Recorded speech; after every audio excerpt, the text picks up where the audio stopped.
오늘부터 교회와 MZ세대, MZ세대라는 제목으로 강의를 한번 해보려고 합니다. 누군가가 그랬습니다. 오늘 좀 재밌겠나라고 했는데, 어제 제가 교사 강습회를 가니까 강사 목사님이 이런 말씀을 하셨어요. 만약에 여러분들 교회의 담당 교육자가 재미가 없다, 바꾸려고 하지 마라. 그 사람은 그렇게 될 수밖에 없다라는 이야기를 했거든요. 참고로 저는 그렇게 재밌는 사람이 아닙니다. 재밌는 주제로 해도 그렇게 재미가 없을 수 있으니까 조금만 양해하시고 이제 하시면 좋겠고, 그 다음에 두 번째로 교회와 MZ세대라는 이름으로 붙이기는 했지만, 여러분 보시면 강의 하나 뭐 보셔서 아시겠지만은 절반 이상이 3040 세대에 대한 이야기를 다루고 있습니다. 무슨 말이냐면은 MZ세대 잡는 거 중요하죠. MZ세대와 소통하는 것도 중요하고, MZ세대를 우리가 아는 게 중요하지만은 교회 내에서 진짜로 잡아야 할 젊은 세대는 누구인가? 3040 세대라는 겁니다. 그 이야기를 오늘부터 4주 정도 나누려고 하는데, 자, 여러분 그 세대를 알려면은 그 세대의 문화를 알아야겠죠. 그래서 제가 몇 가지 퀴즈를 하나 준비해 왔습니다. PPT 한번 띄워주시면, 자, 지금부터 제가 몇 가지 단어와 몇 가지 그림을 보여드릴 겁니다. 그러면 맞춰주시면 돼요. 여러분 중꺽마라고 돼 있죠. 사실 중꺽 쌍기역이 돼야 하는데, 중꺽마 저게 뭘까요? 이렇게 조용할 수가. 이렇게까지 조용할 거라고 생각도 못했습니다. 중꺽마 혹시 줄임말, 힌트, 줄임말입니다. 줄임말. 뭘 줄였어요? 무슨 말을 줄였어요? 중국집 꺽다리. 네? 네? 아니 우리 자신 있게 이야기해요. 모른다고 죄가 아니잖아요. 뭘까요? 중국집에 있는 꺾인 마곡간 이런 거. 뭘까요, 여러분? 뭐냐면, 자, 중요한 건 꺾이지 않는 마음은 뭘까요? 마음. 이게 원래는 어디서 시작을 했냐면, 한 게임 선수가 이제 게임 끝나고 소감, 후기 인터뷰 같은 거 할 때 중요한 건 꺾이지 않는 마음입니다 라고 했거든요. 근데 이게 언제부터 유명해졌냐면, 축구 국가대표팀이 카타르전에 하여튼 무슨 경기를 마치고 태극기를 쫙 펼쳤는데, 태극기 밑에 중요한 거 꺾이지 않는 마음, 이게 다 적혀 있었던 거예요. 그 뒤로 유행이 확 하게 돼가지고 조금 힘들다, 조금 어렵다, 이런 상황에서 이제 이 MZ세대들이 사용하는 말이 뭐냐, 중꺽마 이러는 거예요. 여러분 길 가시다가 누군가 갑자기 중꺽마 이러면 제가 좀 힘들구나, 혹은 저 이야기에 듣는 사람이 좀 힘든 상황 가운데 있구나, 이렇게 아시면 돼요. 이거를 조금 더 다른, 이거 말고 이런 상황에서 쓸 수 있는 또 다른 말이 뭐가 있냐면 가보자고예요. 가보자고. 야, 가보자고 이러면은 애들이 좀 어렵고 힘들겠지만 긍정적으로 내가 한번 돌파해 보겠다, 요런 이야기예요. 이렇게 설명을 하려고 한 건 그냥 퀴즈입니다. 여러분 재밌게 들으시면 돼요. 그 다음 넘겨주세요. 자, 그 다음 읽기도 힘든데 막능광 뭘까요? 맑은 날에 눈이 내리니까 광이 난다? 뭘까요? 혹시 아시는 분? 막능광, 맑은 눈의 광인이라는 말이에요. 맑은 눈의 광인. 근데 이게 무슨 말, 어떤 상황에서 쓰는 말이냐면은, 왜 그런 사람 있잖아요. 진짜 순수한 눈망울로 막 쳐다보는데 그 속에 뭔가 모를 똘끼가 있어. 막 되게 순수한 것 같은 사람, 얼굴은 되게 순수한데 저 속에 뭔가 모를 광기가 숨어 있는 사람, 그런 사람을 맑은 눈의 광인이라고 해요. 이것도 이게 어디서 나온 거냐면, 저기 TV는 아니고 쿠팡 아시죠? 이 상으로 언급해도 되는지 모르겠는데, 하여튼 인터넷 OTT 프로그램에 나오는 프로그램에서 거기서 이제 드라마, 이제 시트콤 같은 데서 나온 거예요. 그 다음 넘겨주세요. 자, 이거는 조금 아실 것 같아요. TMI. 영어겠죠, 당연히. 영어고, 힌트를 조금 드리자면, 박찬호 선수가 이런 걸 굉장히 잘할 것 같아요. 전 야구 선수 박찬호 아시죠? 메이저리거 우리나라 1호. 메이저리거 TMI를 굉장히 잘해요, 이 사람이. 혹시 뭔지 아시는 분? 혹시 TMI? 네? 더 어려워요. 죄송해요. 자, TMI가 뭐냐면 too much information이라고 해서 너무 많은 정보를 이야기를 해요. 예를 들면 이런 겁니다. 오늘 날씨 어때? 라고 물어보면 제가 원하는 답은 오늘 좀 더워 이건데, 갑자기 막 북태평양 막 대기압 뭐 이런 대기압 뭐 지구 온난화 뭐 온실가스 이런 이야기가 막 하면서 막 다 이야기하고 1시간 동안 떠들고 나서 그래서 오늘은 더워 이러면은 야 그만 좀 그런 것까지 내가 알고 싶지 않아 라고 할 때 TMI 좀 하지마, too much information 하지마, 그냥 나는 내가 원하는 답을 듣고 싶을 뿐이야 라고 할 때 TMI다 이렇게 이야기를 합니다. 이 지금 세 가지가 뭐냐면은 단순히 줄임말이 아니라 지금 세대들이 지금 30, 40 세대, 40은 안 쓸 수도 있는데 적어도 30에서 20, 그러니까 흔히 말하는 MZ세대라고 하는 사람들은 이거를 되게 자연스럽게 사용해요. 자연스럽게. 특히 뭐 앞에 나오는 준광마나 말농광을 좀 특이한 상황에서 많이 쓰는데 TMI 같은 경우는 심심하면 나옵니다. 막 누가 주저리 말이 길어질 것 같다. TMI 그만. 이렇게. 되게 자연스럽게 사용하는 어떤 그들만의 문화예요, 문화. 그러니까 단순히 줄임말이 아닙니다. 별다줄이라고 해서 별걸 다 줄인다라는 말도 있기는 한데 이건 단순히 줄임말이 아니라 그들의 문화라는 거예요. 자, 그 다음 넘어가서 이 말 아시나요? 너 T야?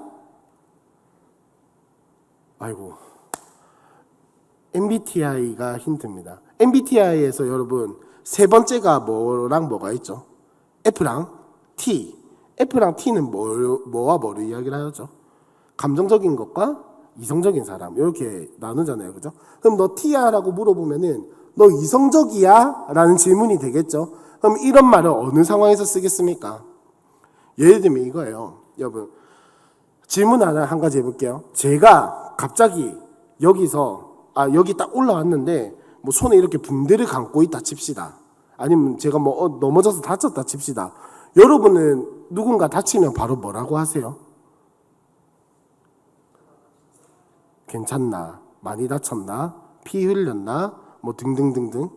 근데 저 같은 사람은 뭐라고 하냐면 빨리 병원 가라. 괜찮냐고 안 물어봐요. 빨리 병원에 가라. 그냥 잔소리하지 말고 병원 가라. 괜찮아. 그냥 가라고.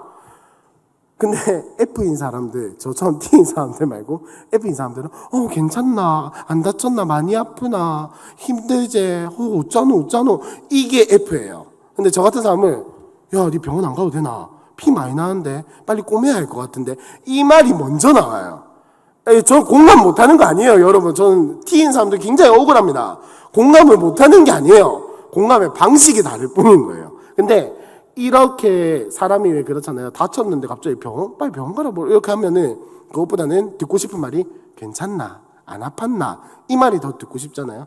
근데 이렇게 저처럼 접근하는 사람들에게 화가 났을 때 사용하는 말이 야, 너 T야? 야, 너 공감 못 해줘? 왜 내 상황에 대해서, 내 어려움에 대해서, 내 아픔에 대해서 공감을 못 해줘? 이 말을 요즘 세대는 너 T야? 너 F 아니고 T야? 이게 조금 더 심화되면은 욕이랑 같이 섞어서 나오는 것도 있어요. 아무튼 누군가 지나가다가 어디선가 야, 뭐 너 T야? 이런 이야기가 들린다면 쟤네들이 지금 공감 못하는 걸로 싸우고 있구나. 이렇게 생각을 하시면 됩니다.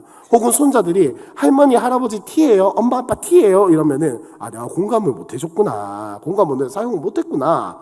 라고 생각을 하시면 됩니다. 자, 그 다음 또 넘어가서 자, 여러분 이 그림 한번 보세요. 지금 이 그림이 무슨 상황을 이야기를 하는 것 같습니까?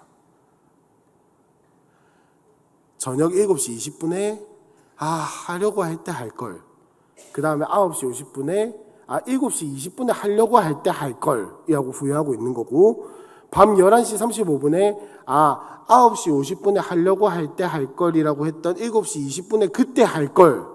그러니까 뭐냐면은 왜 그런 거 있잖아. 미루다 보면은 저렇게 후회하는 순간이 반드시 오잖아요. 그때 할 걸. 그거를 이제 지금 세대들은 우리가 뭐 핸드폰 문자나 이야기를 하다 보면 지금 세대들은 이런 거를 아야 그때 할 거리라고 글을 쓰는 게 아니고 저 사진을 그냥 뚝 보내는 거예요. 무슨 말인지 아셨죠? 지금 세대는 이미지로 대화하고 아까 나왔던 문화 언어로, 그러니까 밈이라고 하거든요. 지금 말로는 밈으로 대화하는 시대예요. 구구절절 나의 어떠함을 이야기를 하고 설명을 하고 하는 것이 아니라 이 세대 그 가치관과 그 문화를 공유하는 사람들만이 알 수 있는 언어, 알 수 있는 이미지로 대화하는 시대라는 겁니다. 그 다음 한 가지 더 넘겨볼게요. 여러분, 마라탕으로, 자, 이 글자를 보고 떠오르는 게 이제 A, B, C 등급으로 나눌 수가 있어요. A가 MZ세대, B가 그 밑에 세대, C는 가망성이 없는 세대. 자, 여러분, 마라탕으로 딱 이렇게 했을 때 저게 뭔데라고 하면 C등급입니다. 그 다음 넘겨주세요. 혹시 마라탕과 탕후루가 생각나셨다면 한 B등급 정도 돼요. 그럼 A등급은 뭐냐? 아마 대부분이 B등급에서 멈춰 계실 것 같은데 A등급은 뭐냐? 넘겨주세요. 저거 뭔지 모르시겠죠? 혹시 아시는 분? 네. 저게 뭐냐면 마라탕후루라는 노래가 나왔어요. 요즘 마라탕후루라는 노래가 나왔고 여기서 S등급이 되면 뭐가 생각이 나냐면 요 노래를 가지고 춤추는 챌린지가 있어요. 챌린지라는 말은 다들 들어보셨죠? 그죠? 요즘에는 저런 노래가 나오고 인기가 많으면은 짧은 딱 후렴만에 그걸 해가지고 뭐 춤을 따라하는 그런 것들이 있어요. 그래갖고 막 뭐 인스타라든지 유튜브에 올리는 그런 거를 챌린지라고 하는데 이제 거기까지 생각이 나시면 굉장히 MZ세대스러우시다라고 할 수가 있겠습니다. 자, 마지막 퀴즈가 하나 더 있는데 넘겨주세요. 자, 요거를 보고 또 A, B, C 등급으로 나눌 수가 있습니다. 자, 그냥 뉴스네 하면은 C등급입니다. 근데 갑자기 뭔가 둠칫둠칫하면서 노래가 생각이 나요. 그러면 B등급입니다. 근데 A등급은 뭐가 생각이 나냐면 요렇게 해요. 뭐냐면은 저게 뭐냐면 뉴스에서 고양이가 그냥 얼어붙어 한강 위로 걸어 다니는 거거든요. 근데 그 나레이션을 했던 기자의 그 어투가 너무 리듬감이 있어서 저기에다가 뒤에 배경음악을 입혀서 노래를 만들었어요. 사람들이 너무 이제 리듬감이 좋으니까. 근데 그게 갑자기 어느 순간 선풍적인 인기를 얻어가지고 춤이 나온 거예요. 그 춤의 한 동작이 요거였습니다. 제가 하니까 좀 이상하긴 한데 하여튼 이렇게 이런 동작이 나온 거예요. 지금 제가 뭐 되게 쓰잘데없는 퀴즈를 하는 것 같이 느껴지겠지만은 이게 지금 MZ세대의 문화들을 이야기를 하는 겁니다. 뭐냐? 자, 첫 번째, 지금의 MZ세대는 현재 이 MZ세대 젊은 세대들은 그들만의 언어로 이야기를 하고 있어요. 근데 이거는 사실 어느 세대나 마찬가지입니다. MZ세대만의 특징은 아니에요. 근데 두 번째 뭐냐? 굉장히 급격하고 빠른 변화를 겪고 있어요. 나중에도 이야기를 하겠지만 굉장히 급격하고 빠른 변화를 겪어서 이들은 순간순간 바뀌어요. 여러분, 저 유행이 지금 제가 이야기한 거 있잖아요. 지금까지 나왔던 이 용어들, 그리고 이 밈들, 이 짤들 뭐 이런 것들 다 근 2, 3년 안에 다 나온 겁니다. 근 2, 3년 안에 나온 거예요. 근데 저런 것들이 훅훅 지나가요. 이미 저 마라탕으로도 한풀 꺾였어요. 나온 지 한 달밖에 안 됐어요. 근데 한풀 꺾였어요. 저 꽁꽁어로부터 한강 위로 고양이가 걸어다닙니다. 저것도 나온 지 꽤 됐어요. 근데 이 꽤 됐다가 우리가 생각하기에는 한 2, 3년 이래 생각했는데 이들에게는 두세 달입니다. 두세 달. 두세 달이면 유행이 바뀌어요. 계속 바뀌는 게 MZ세대입니다. 그리고 마지막으로 뭐냐면은 좋아하는 걸 특정을 할 수가 없어요. 뭘 좋아하는지 잘 모르겠어요. 뭐냐면은 이 유행에 굉장히 민감하다라는 겁니다. 되게 안 민감하면서도 굉장히 민감하다라는 거예요. 그래서 여러분 요즘 중고등학생들 특히나 좀 약간 흔히 말하는 활발한 아이들, 조금 뭐 이렇게 유행에 민감한 아이들은 어디 놀러 가면 뭐부터 제일 먼저 하게요?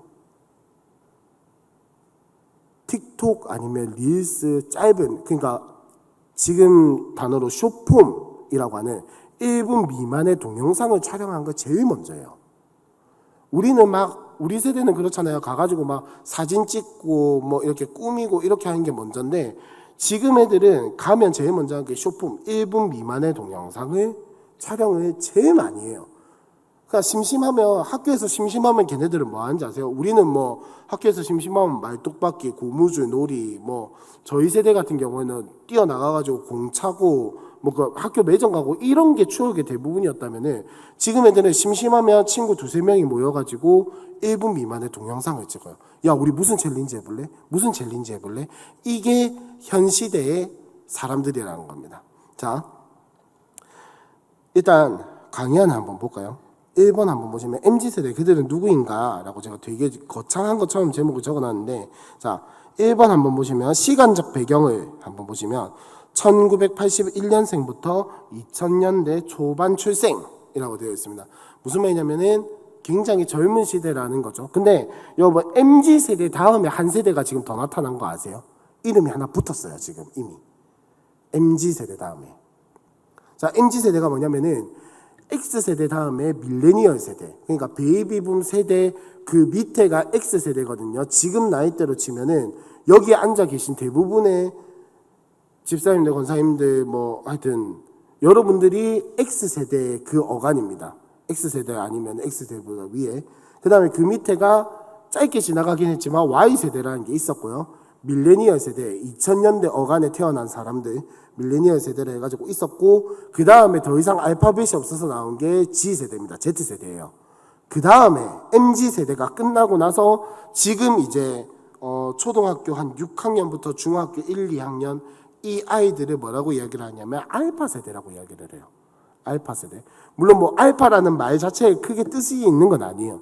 그냥 이제 알파벳이 다 떨어져서 다른 언어로 넘어간 건데 이 알파 세대는 또 다른 특징을 가지고 있습니다. 그거는 나중에 이야기를 하도록 하고 어쨌든 자 시간적인 배경은 1981년생부터 2000년대 초반 출생이라고 이야기를 하는데 여러분 이 세대가 어떤 시대냐면은 저도 어제 교사 강습회 가서 그 강사분의 설명을 듣고 되게 잘 이해가 됐었어요. 뭐냐면은 자 X세대 들어보셨죠 여러분? X세대 들어보셨죠? X세대는 대부분 보면 1980년대쯤에 학창시절을 보냈던 사람들입니다. 흔히 우리가 지금 말하는 삐삐세대. 삐삐세대가 X세대예요. X세대. 아닌가요? 90년대 죄송합니다. 제가 한 세대를 땡겨 이야기를 했어요. 이제 X세대가 어떤 세대냐면은 이제 막 그 베이비붐 세대가 딱 지나가고 나서 그 밑에 세대들, 그 바로 다음 세대들. 그래서 이 사람들은 굉장히 이 세대는 다는 아니면 다른 이야기를 하는 게 아니라 대체적인 특성이 뭐냐? 이기주의적인 태도를 가지고 있습니다. 내가 다 할 거야. 내가 다 가질 거야. 왜냐면은 너무 사람이 많으니까 경쟁인 거예요. 얻어내는 게. 이 시기에 교회가 어떤 교회였냐면은 북치고 장구만 쳐도 교회를 따라오던 시대.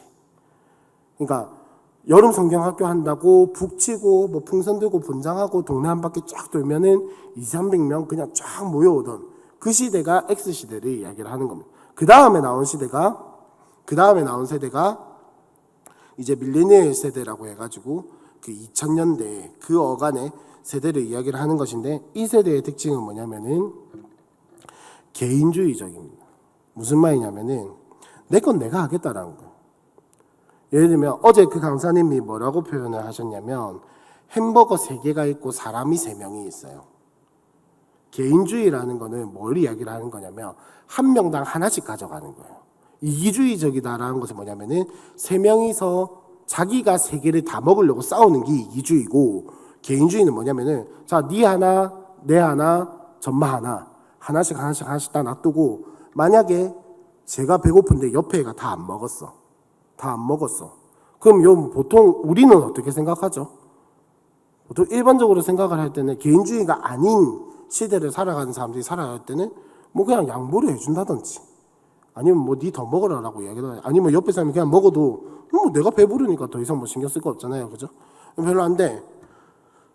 이거를 그냥 버리는 거예요. 줄 생각이 없어. 왜? 이건 내 거니까. 내 거에 대해서 내가 어떻게 하든지 신경을 쓰지 말라는 거예요. 이기주의적인 거랑은 다릅니다. 내가 다 가지겠다라는 게 아니에요. 내 거 내가 알아서 하겠다는 거예요. 네 건 네가 알아서 해라. 내 건 내가 알아서 할게. 이게 개인주의입니다. 그리고 그 밑에 지금 말하는 G세대는 약간 어떤 태도이냐면 냉소적인 태도를 가지고 있어요. 지금 뭐 대학생들 그 어간에라고 하겠는데 뭐냐면은 뭘 물어보면 모르겠는데요. 그래서 이 세대가 지금 취업을 하기 시작했어요. 이제 20대 초중반이 취업을 하기 시작했는데 자, 동영상을 하나 보여드릴게요. 시간이 지나다 보면 언젠가 MZ세대가 대통령이 될 날이 올 거 아니에요? 네, 대통령 임기는 5년인데 분명히 MZ세대가 대통령이 되면 이 새끼 한 1, 2년 하다가 때려칠 거라고요. 생각해보셨어요? 예를 하나 들어볼게요. 문재인 대통령이요. 옛날에 이제 페이스북 임기 중에 들어가 보면은 되게 멋있는 말들이 적혀져 있었어요. 이런 글들이죠. 국민 여러분, 우리는 코로나를 이길 수 있습니다. 뭔가 리더로서 해야 될 말이죠. 근데 어느 날 집에 들어가서 딱 페이스북을 켰는데 이런 글이 올라와 있다고 생각해보세요. 국민 여러분, 저는 퇴사하고 싶습니다. 청와대랑 안 맞는 것 같습니다. 워라밸을 지키기가 힘들이요. 그리고 코로나를 제가 만들었습니까? 네, 뒤에 웃는 사람 목소리가 더 웃기죠, 그죠?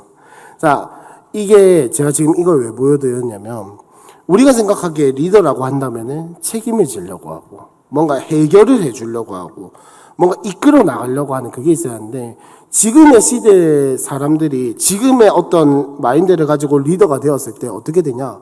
난 모르겠다는 거예요. 내 책임이가 내가 했나? 나는 이거에 대해서 전혀 간섭하지 않았다.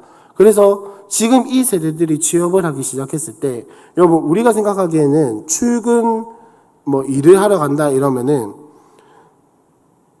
정시에 딱 맞춰가면 약간 늦은 느낌이잖아요. 그죠? 정시에 딱 맞춰가면 약간 늦었다. 물론 저도 잘 안 됩니다만은 보통 한 뭐 10분, 15분 일찍 가가지고 그죠? 막내들이라면 10분, 15분 일찍 가가지고 미리 준비하고 뭐 하고 불 켜놓고 막 이렇게 하는 게 우리 시대의 그거라면은 지금 MZ 세대들은 9시 출근이면 9시에 가야지. 더 일찍 가면 더 일찍 출근하면 일찍 퇴근시켜 주나요? 라는 질문을 하는 거예요. 10분 일찍 출근해서 좀 미리 준비하고 이렇게 앉아 있으세요. 9시부터 바로 업무 시작할 수 있도록 준비하세요. 라고 하면은 그럼 저 10분 먼저 일찍 가도 돼요? 8시 50분에 출근했으니까 5시 50분에 퇴근해도 됩니까? 라고 물어보는 시대인 거예요. 제 정말 유명한 이야기가 하나 있죠. 요즘 아르바이트 하는 학생들에게 뭐 자기 업무 외의 걸 시킨다면 할까요? 안 할까요? 안 해요. 제가 옛날에 편의점 알바를 한 적이 있거든요. 편의점 알바를 한 적이 있는데 그때 사장님이 저한테 시킨 게 뭐냐면은 뭐 이제 물건 정리하고 바닥 쓸고 닦고 뭐 이렇게 그렇게 하는 거였어요. 근데 보통이라고 말하기보다는 옛날 시대의 사람들은 그거 외에 다른 것들 눈에 보이면 해요. 그죠? 예를 들면 이런 거예요. 저희 편의점 알바할 때 어떤 할머니가 늘 종이 박스를 가지러 왔었거든요. 종이 박스를 가지러 오면 그 할머니가 올 때쯤이면 제가 알아서 가가지고 상자를 꺼내다 줬어요. 사장님이 시킨 게 아니에요. 누가 시킨 것도 아니고 그냥 그 할머니가 가지러 오니까 내가 알아서 꺼내줬어. 근데 지금 MZ세대들은 그걸 안 한다는 거예요. 왜? 사장님이 나한테 안 시켰는데요. 내가 이 일 하려고 온 거 아니잖아요. 나는 그거 말고 이런 것들을 지시받았기 때문에 난 이것만 하겠습니다. 라고 말하는 게 지금 시대라는 겁니다. 근데 여러분 이게 반드시 잘못된 것만은 아니라는 거예요. 이게 잘못됐다고 생각하는 순간 꼰대가 되는 겁니다. 이거에 대해서는 이따가 이야기를 할게요. 자, 어쨌든 이런 사람들이 MZ시대이고 이 사람들의 시대적인 배경이 무엇이냐 1번에 2번을 보시면 시대적인 배경이 무엇이냐 압축적 근대화라는 겁니다. 굉장히 빠른 시간 내에 많은 변화와 많은 발전을 경험을 했다라는 겁니다. 무슨 말이냐면은 여러분 우리가 생각할 때 한 세대 이러면 보통 몇 년을 생각을 하십니까? 저는 40년이라고 생각을 하거든요. 한 세대.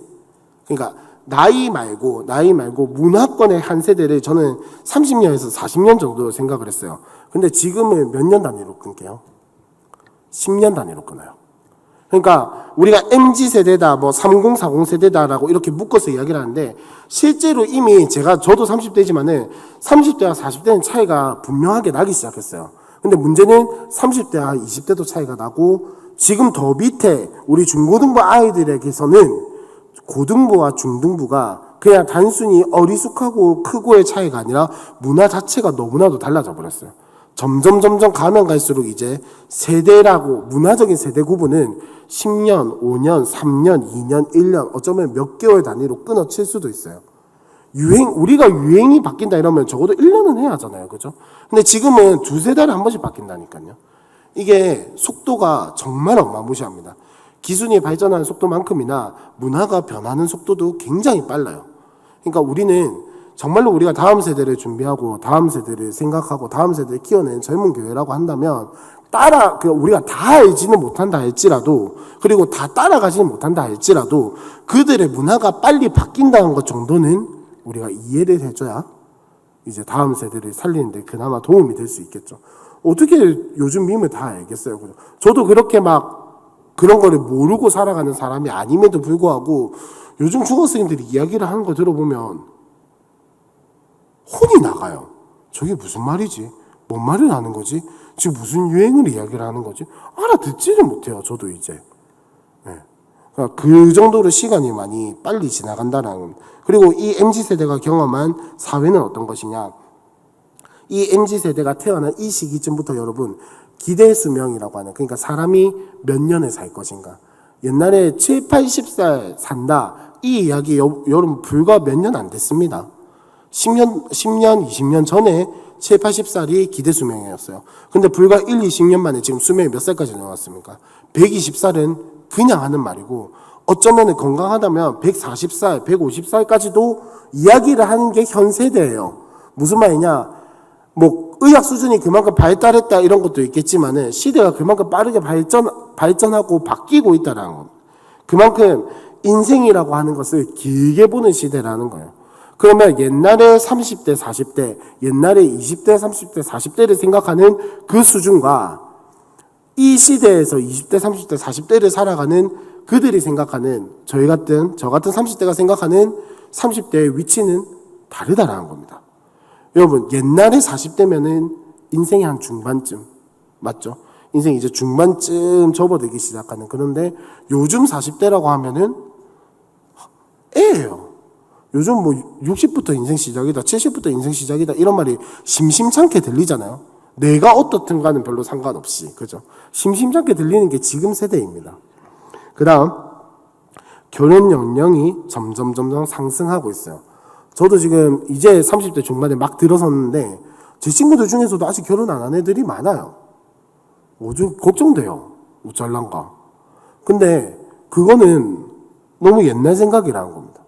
30대 중반에 결혼 못한다? 어이구 어쩌노? 라고 하는 거는 옛날 생각이라는 거예요. 지금은 30대 중반 뭐 나쁘지 않네 이렇게 생각하는 시대예요. 왜? 살아갈 날들이 너무 많거든요. 이제는 너무 많거든요.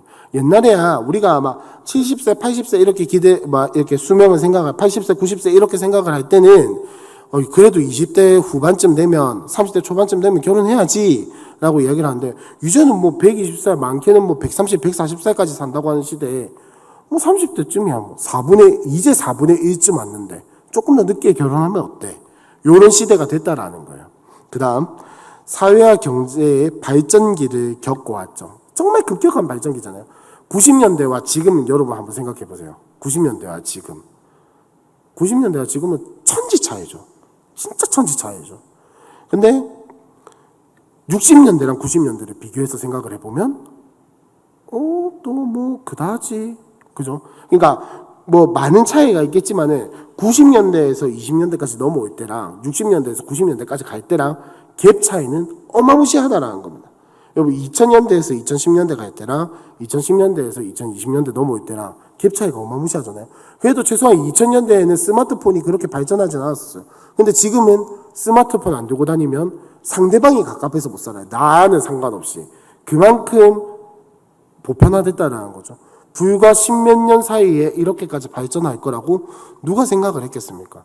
옛날엔 PDA 하나 들고 다니면 야, 저 사람은 진짜 엄청난 비즈니스 하는 사람인갑다 이랬는데, 지금 PDA 들고 다니면 와, 뭔데 저 사람 뭐 어디서 뭐 고대에서 왔나 이렇게 하는 시대가 지금 시대. 갭 차이가 어마무시하다라는 거예요.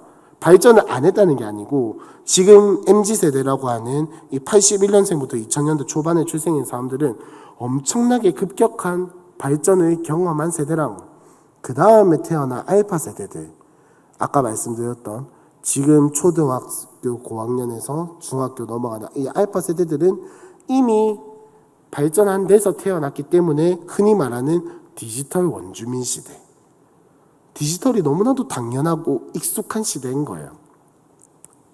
자, 그건 다음에 이야기를 하도록 하고, 문제는 이 사람들이 겪었던 부정적인 것에는 무엇이 있냐.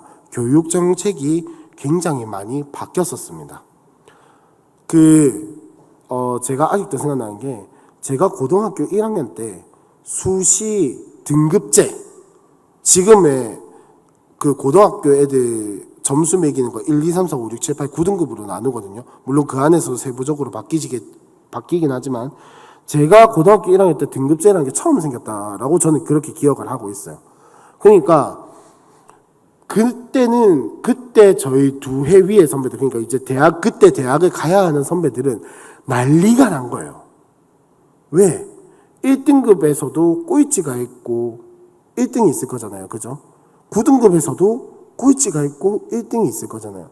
그러면 그에 대한 차이는 분명하게 있어야 하는데, 이때 처음 생겨놓은 게 되놓으니까 그냥 1등급이면 다 똑같은 1등급인 거예요. 그냥 공부 정말 잘했던 사람이 서울대 떨어지고, 간당간당한 사람이 서울대 붙고, 이런 상황들이 생겨나기 시작한 거. 얼마나 억울하겠어요. 그리고 그 밑에 고이들은 그때부터 불안해하기 시작했습니다. 왜일까요? 그 밑에 사람들은 그때부터 불안해하기 시작했어요. 왜일까요? 재수생들이 많아지거든요. 그러면 경쟁자가 그만큼 늘어난다는 소리예요. 경쟁자가 그만큼 늘어난다는 소리거든요. 그네들의 수능 때. 그렇기 때문에 고1은 그때부터 불안했어요.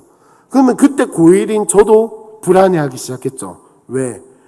야, 이거 수능 난이도가 어떻게 되겠나? 그때부터 고민을 하기 시작한 거예요.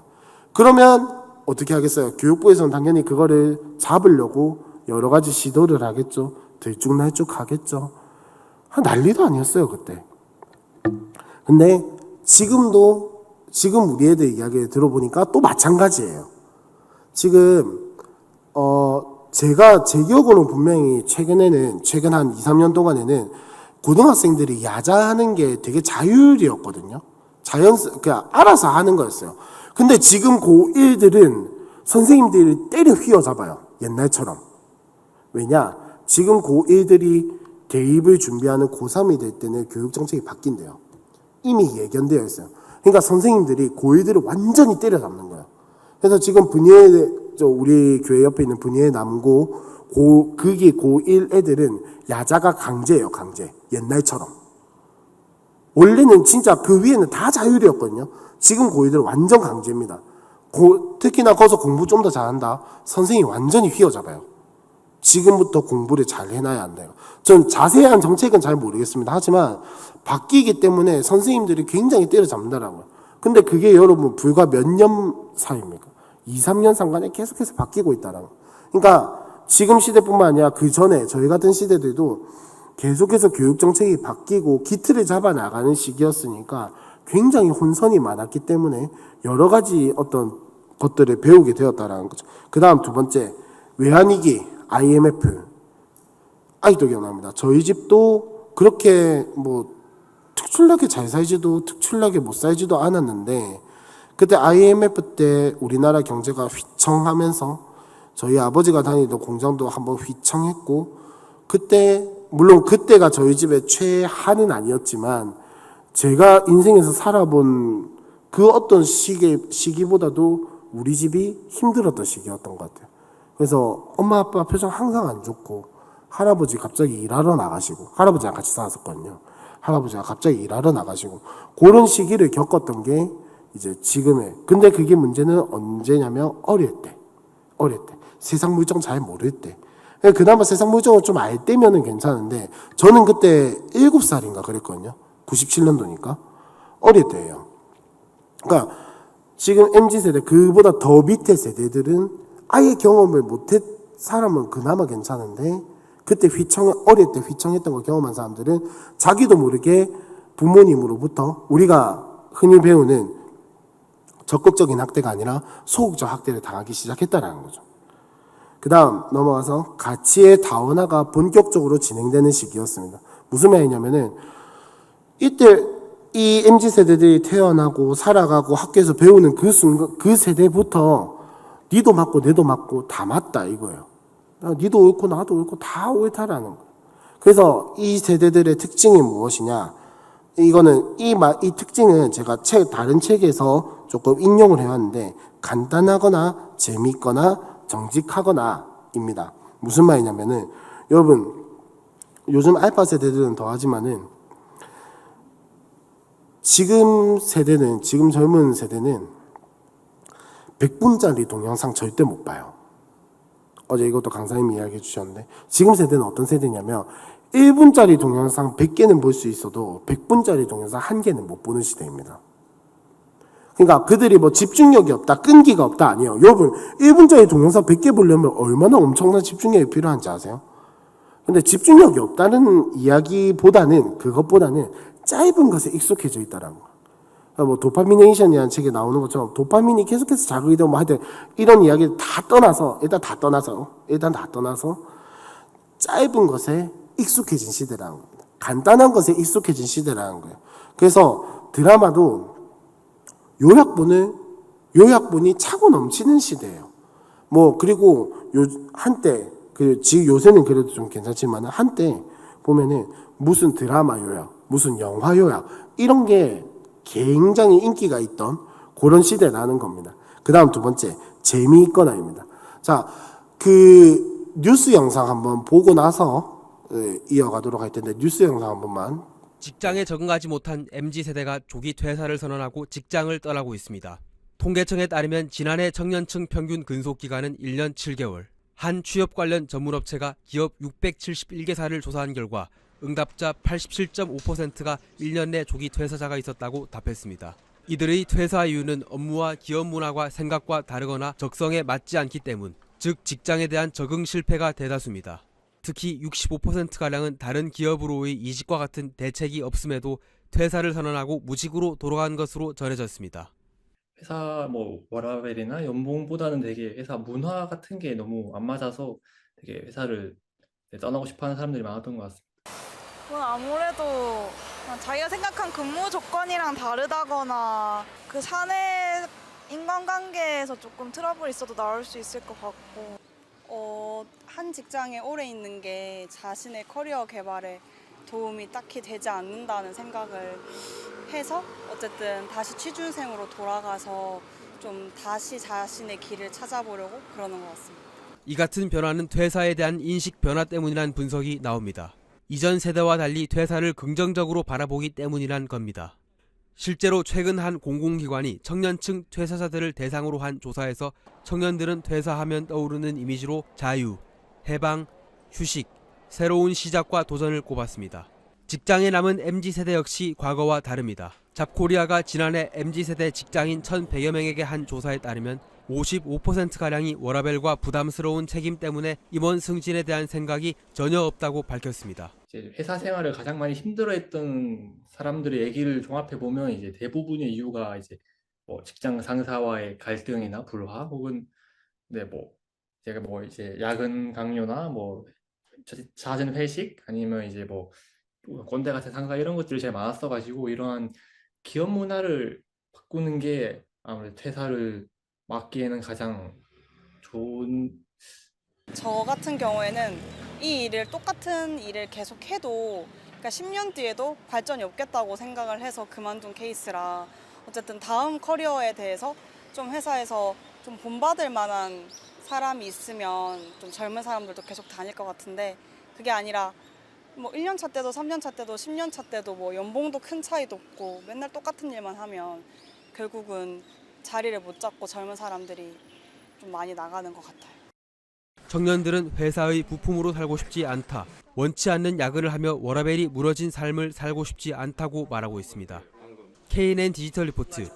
혹시 이거 보시면서 어떤 생각을 하셨나요? 아, 요즘 애들 참 답 없다라고 생각을 하셨다든지, 왜 저렇게 나약하지? 왜 저렇게 힘이 없지? 물론 그 생각이 틀렸다는 건 아닙니다. 근데 여러분, 저기에서도 이미 충분히 나왔지만은, 우리가 그러니까 옛날에 생각했던 직장에 대한 개념, 퇴사에 대한 개념과 지금 현 세대가 생각하는, 지금 현 세대의 젊은 세대들이 생각하는 퇴사와 직장의 개념은 완전히 다르다라는 거예요. 다르다라는 거예요. 근데 이거를 인정하지 못하고 너는 왜 그렇게 나약해? 너는 왜 그렇게 견디지 못해? 라고 그들을 단죄하고 판단하면 그네들은 꼰대라고 생각을 하는 거예요. 그게 사실이든 아니든이 중요한 게 아니에요, 여러분. 그들에게는 중요한 게 아니에요. 물론 그들의 끈기가 없을 수도 있죠. 힘이 없고 나약해서 그런 걸 수도 있겠지만은, 그네들은 지금 그렇게 생각을 안 하. 내가 나약해서 그런 게 아니고 내가 끈기가 없어서 그런 게 아니라 나랑 안 맞다라는 거예요. 지금 나랑 안 맞는 게 더 중요하다는 거예요. 내가 직장을 다녀서 꾸준하게 돈을 벌고 꾸준하게 뭐 내 돈을 챙기고 내 재산을 불려 나가는 게 더 중요한 게 아니고, 지금 나와 맞냐 안 맞냐, 지금 나와 트러블이 있냐 없냐, 지금 나에게 이것이 이득이 되냐 안 되냐가 훨씬 더 중요한 세대라는 겁니다. 아까 뉴스에서 인터뷰에도 나왔지만은, 이 직장을 다녀서 우리는 당연히 1년, 3년, 10년 다녀가지고 재산을 늘리고 내 먹고 살 길을 찾는 것이 더 우선이었는데, 이들에게는 1년을 다녀도 나에게 이득이 된다면 죽도록 하는 거고, 10년을 다녀도 나에게 이득이 안 된다고 하면은 진작에 때려치는 거예요. 무슨 말이냐면은, 자, 특징에 보면 재미있거나라고 제가 적어놓긴 했는데, 이게 무슨 이야기를 하는 거냐면, 단순한 재미를 이야기를 하는 게 아니라 나에게 이득이 있냐는 거예요. 내 커리어에 발전이 되냐는 거예요.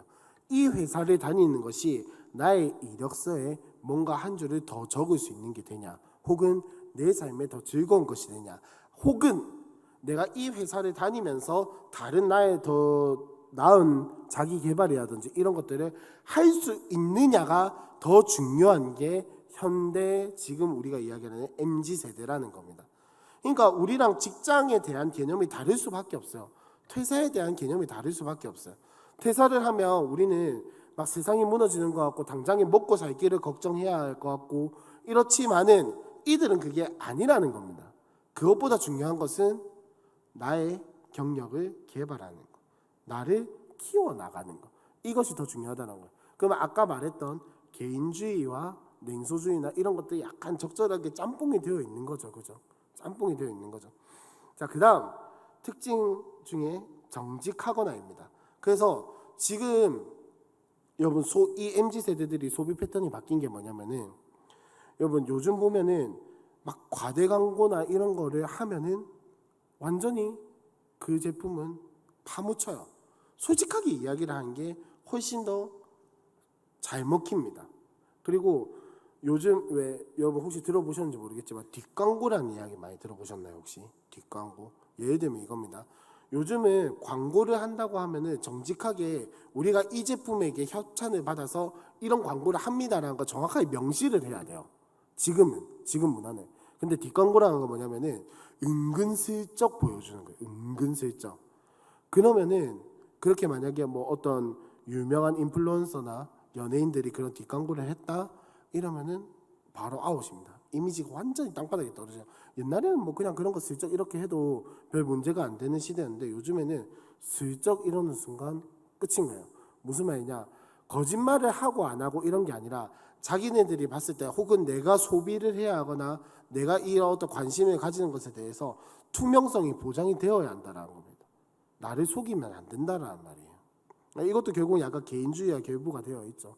그래서 제가 이 특징 3개를 뭐랄까 한 번에 모은 것 같은 광고가 번뜩 하나 생각이 나서 하나 가져와 봤어요. 오늘 저랑 좀 다르게 뭐가 보는 게 많죠, 그죠? 광고 하나 보고 또 다음 이야기 하도록 하겠습니다.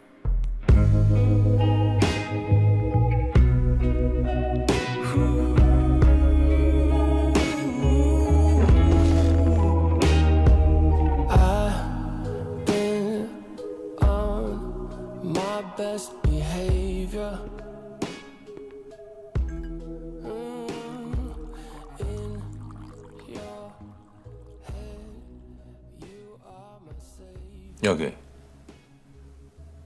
쓸쓸함 한 잔 주시오. 쓸쓸함이라. 알렉산더 30년 정도가 어떠신지요? 그 쓸쓸함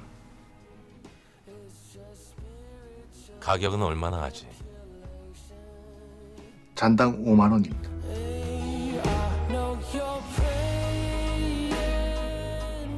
난 조금 저렴하게 쓸쓸하고 싶은데.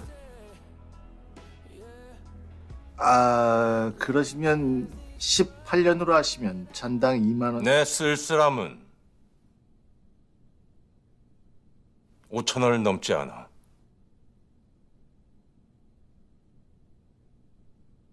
야, 두영아, 가서 생맥주 한 잔 가져와 봐.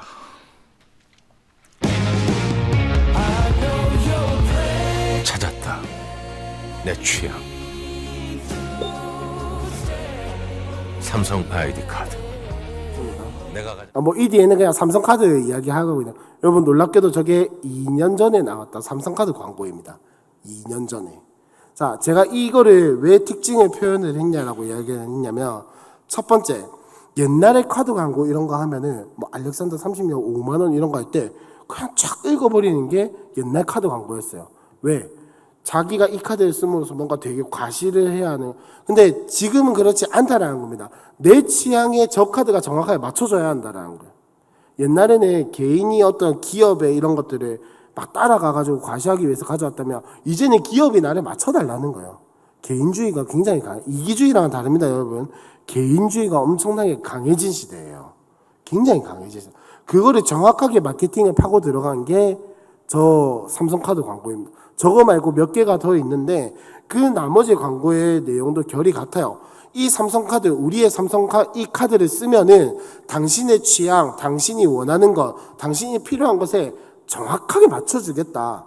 이 이야기를 하고 있는 게 바로 저 광고입니다. 그리고 옛날에는 두 번째로 광고를 보면 되게 길었어요. 길고 막 드라마틱하고 이랬는데 지금은 여러분 저 광고 되게 길게 짧게 느껴지실지 모르겠는데 저 광고가 1분 몇십 초예요. 1분 몇십 초거든요. 근데 저거 보는데 별로 그렇게 크게 지루하진 않으셨죠? 근데 저거 못 참고 5초 뒤에 스킵하는 게 지금 시대입니다. 저 1분이 넘어가는 100초 남짓의 광고도 제대로 못 보는 게 지금 시대라는 거예요. 뭐 물론 도파민 이야기하고 하면 할 이야기가 많은데 오늘 그 이야기하면 날밤 새야 하니까 일단은 저것도 못 참는 게 현 세대랑. 그래서 광고가 점점 짧아지고 있어요. 그리고 짧은데 시리즈처럼 많아지기 시작했어요. 왜?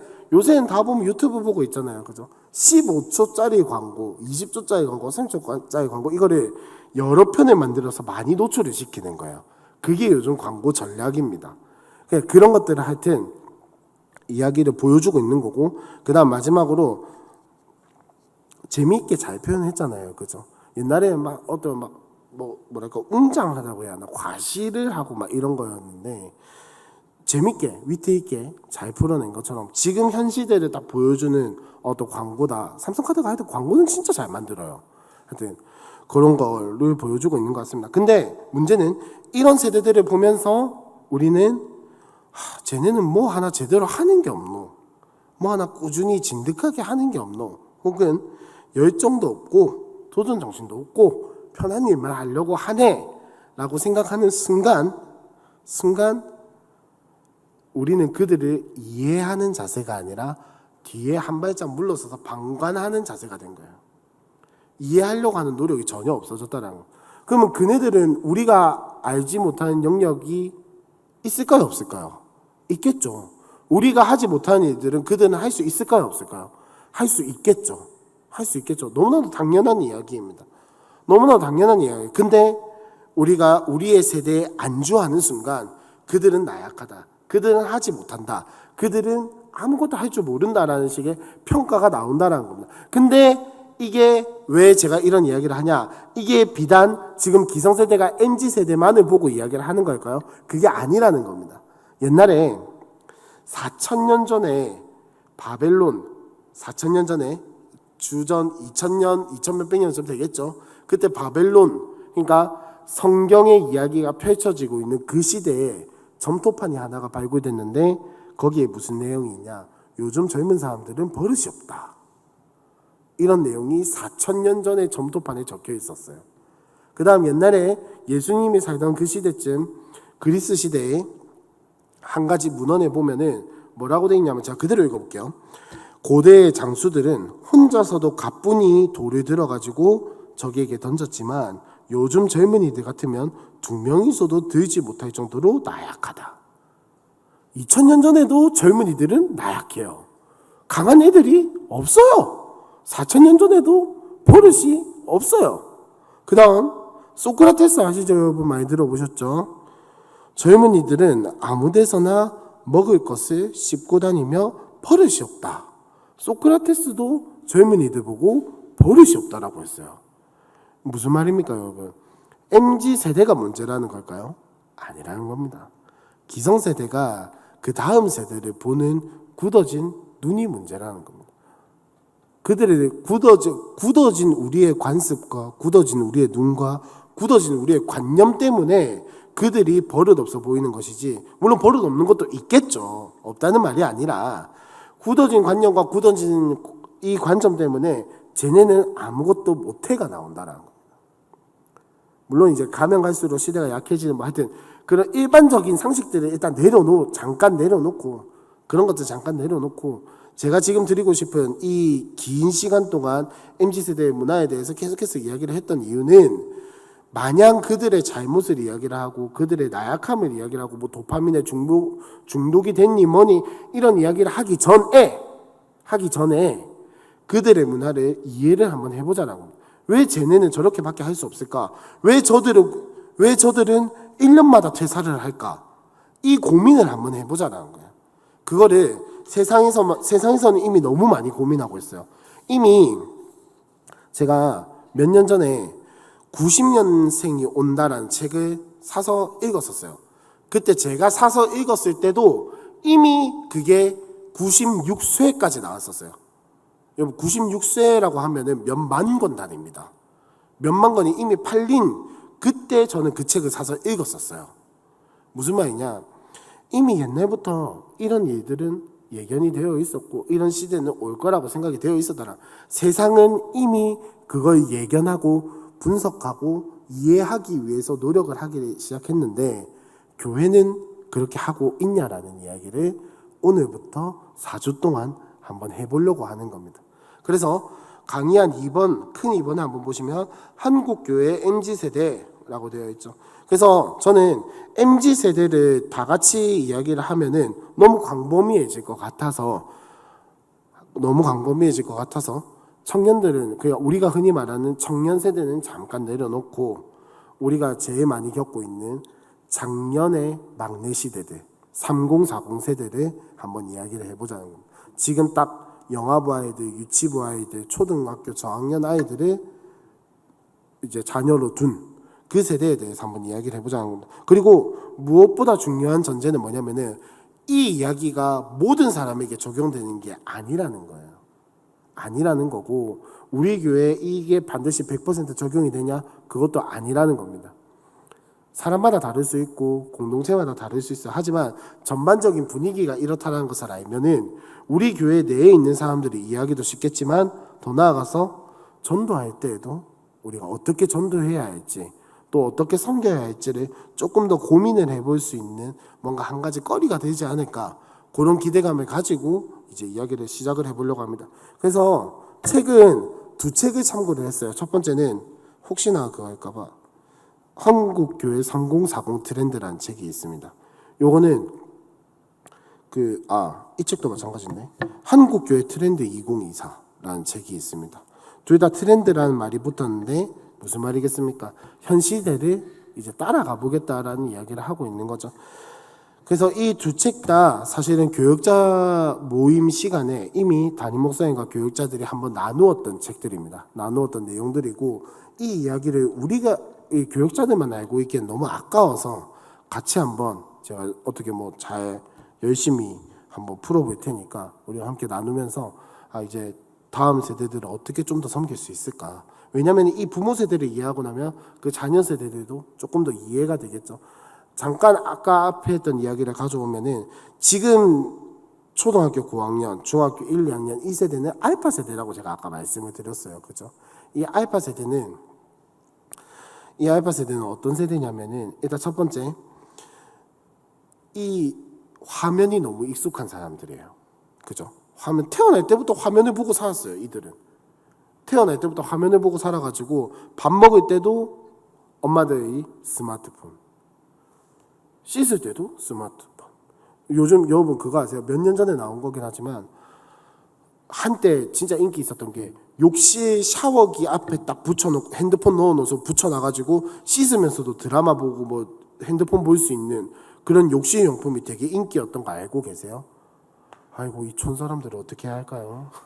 옛날에 진짜 그게 한창 유행이었어요. 무슨 박스 같은 게 생겨가지고 방수가 완전히 다 돼서 샤워기 옆에 딱 붙여놓고 핸드폰 거기 넣어놓고 씻으면서 핸드폰을 보는 거예요. 그게 그런 사람들 밑에서 자란 애들이에요. 스크린이 없으면 왜 우리 담임 목사님 맨날 스크린 이야기 하시잖아요.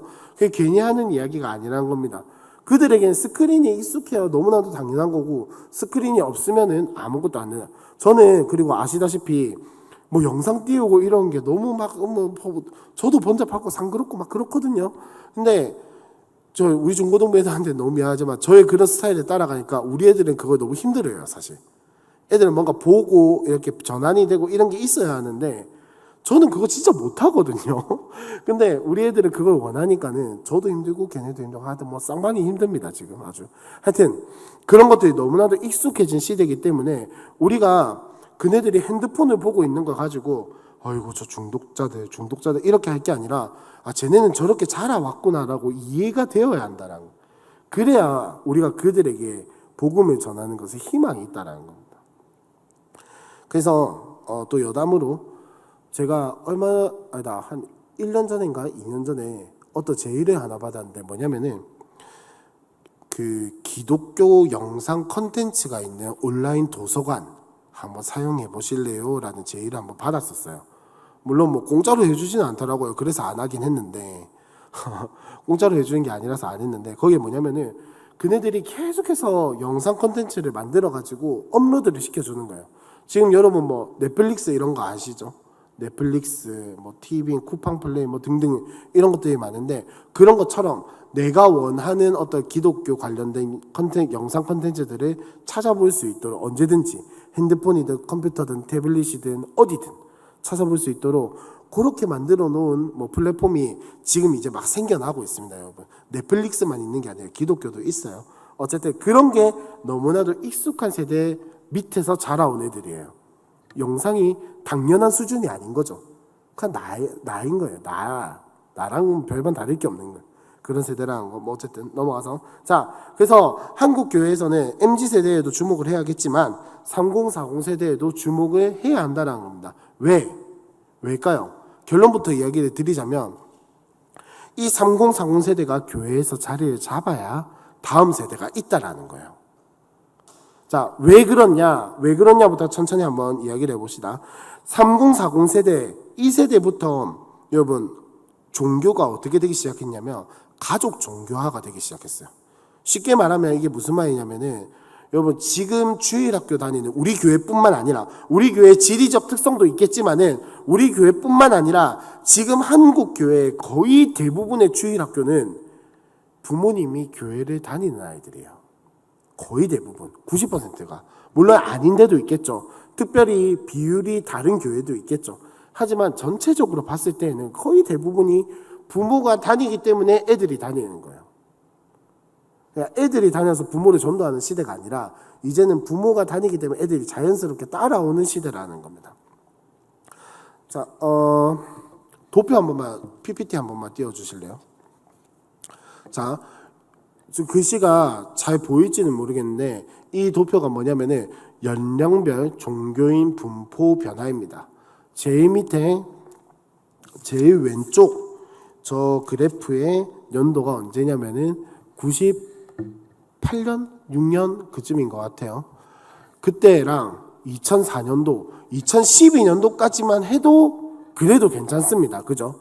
큰 변화가 없어요. 큰 변화가 없어요. 근데 2017년도가 되면 한번 쑥 떨어집니다. 그죠? 쑥 떨어지고 나서 그 다음이 더 중요하죠. 2022년도에는 어떻게 되어 있습니까? 완전히 꺾였어요. 완전히. 이 사이에 무슨 일이 있었습니까? 코로나가 있었죠. 코로나가 있었죠. 많이 빠져나갔다라는 겁니다. 근데 전반적으로 그렇긴 한데 여러분 한번 도표를 잘 보시면 자 지금 한 연도당 막대기가 4개씩 있잖아요. 그죠? 제일 왼쪽은 20대, 그 다음 30대, 그 다음 40대, 그 다음 50대예요. 50대 이상. 50대 이상은 보면 여러분 꺾이긴 꺾였는데 그렇게 많이 꺾이진 않았습니다. 근데 한번 보시면 20대 많이 꺾였죠. 3, 40대 훅 꺾였습니다. 무슨 말이냐? 20대도 줄긴 줄었지만 3, 40대가 지금 확 빠져나갔다는 소리예요. 코로나 시기를 지나오면서. 코로나 시기를 지나오. 그 말은 무슨 말입니까? 아까 가족 종교화가 됐다라고 말씀드렸잖아요. 그러면 주일학교도 꺾였다 안 꺾였다? 꺾였다라는 겁니다. 주일에 저희 교회 이영훈 목사님 오셨잖아요. 그죠? 그 다음날 저희 교회에서 그 이영훈 목사님과 함께하는 그 한 20명 내외의 목사님들이 모여서 이제 교회에 대한 이야기도 듣고 나누기도 하고 하여튼 그런 모임이 하나가 있습니다. 그 이영훈 목사님 모시고 같이 하는 모임인데 그 모임을 이제 우리 교회에서 했고 제가 어쩌다 보니까 그 모임에 참석한 어떤 한 목사님을 부산역까지 모셔다 드렸었어요. 모셔다 드렸었는데 그 목사님과 가면서 이야기를 하는데 서울에 있는 교회 목사님이거든요. 코로나 전에 중고등부 다 합쳐서 170명, 180명이었대요. 170명, 180명이었는데 지금 몇 명 모이냐 그러니까 우리 교회랑 비슷하더라고요. 한 60명, 70명 정도 왔다 갔다 하더라고요. 무슨 말이냐면은 코로나 지나면서 확 꺾였다는 소리입니다. 여러분 하다못해 부산은 사람이 빠져나가는 도시다라는 어떤 뭐 변명거리라도 있지 서울은 그런 거 아니거든요. 근데도 다 꺾였어요. 그 교회가 어디 있냐? 뭐 경기도권도 아니야. 그냥 정확하게 서울이에요. 그 서울의 완전 중심부는 아니지만은 그래도 중심부에 속하는 쪽이에요. 근데 빠져나갔어요. 왜? 3040 세대가 다 빠져나가니까. 다 빠져나가니까. 뭐 중고등부 이야기를 했지만 중고등부만 그랬을까요? 저는 아니라고 생각합니다. 다 유치부, 초등부 다 빠져나갔을 거예요. 왜? 엄마 아빠가 나가니까. 지금 애들은 엄마 아빠가 안 나오면 자기도 굳이 나올 이유를 모르는 게 지금 애들이에요. 물론 교회 다니는 게 재밌지 않다라는 말이 아닙니다. 재밌게 다니고 즐겁게 다니고 거기서 친구도 있고 막 이렇게 하지만 그것보다 더 영향력 있는 게 뭐냐? 부모라는 거예요. 부모라는 거예요. 그래서 지금 제가 가지고 온 도표에는 없지만은 지금 코로나 시대에 지나오면서 학생들에게 나의 신앙에 가장 영향을 미치는 인물이 누구냐라는 설문조사를 했거든요. 옛날에 코로나 시기 이전에는 누구였을까요? 목회자였거든요. 목회자 혹은 반 선생님이었어요. 근데 코로나 시기 딱 지나고 나서부터 가장 영향이 있는 사람이 누구냐? 우리 엄마, 우리 아빠. 신앙에 있어서.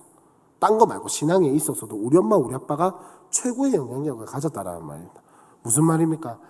가면 갈수록 기독교는 이제 가족 종교화가 돼갈 거예요. 물론 그렇게 되는 게 너무나도 안타까운 현실이지만 이미 진행이 됐다라는 말입니다.